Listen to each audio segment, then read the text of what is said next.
ఆసిఫాబాద్ జిల్లా చిర్రకుంటలో ఇసుక కుప్పలను పోలీసులు పట్టుకున్నారు. అనంతరం పట్టుకున్న ఇసుక కుప్పలను ఆసిఫాబాద్ తహసీల్దార్కి అప్పగించారు. సుమారు ఇసుక విలువ 2 లక్షల వరకు ఉంటుందని పోలీసులు తెలిపారు. అనుమతి లేకుండా ఇసుకను తరలించి ఎంతటి వారైనా ఉపేక్షించేది లేదని, కఠిన చర్యలు తప్పవని సిఐ రవీందర్ హెచ్చరించారు.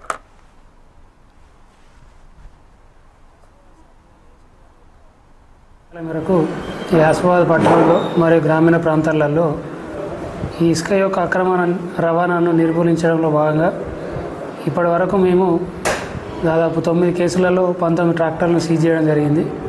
అదేవిధంగా ఈరోజు కూడా ఈ చిర్రకుంట అవుట్స్కట్స్లో ఒక ఇసుక డంపును స్వాధీనం చేసుకోవడం అయింది. అది సుమారు ఒక 100 పైగా ట్రాక్టర్ల వరకు ఉంటుంది. దాన్ని స్వాధీనపరుచుకొని ఈ రెవెన్యూ వాళ్ళకు చట్ట ప్రకారం అప్పగించడం జరిగింది. పట్టుకున్న వాహనాలన్నింటినీ కూడా ఈ కోర్టుకు పంపడం జరుగుతుంది. మరియు ఎంఆర్ఓకు పంపించి యాక్షన్ వేయడం జరుగుతుంది. వాళ్ళందరినీ కూడా బైండ్ ఓవర్ చేయడం జరుగుతుంది.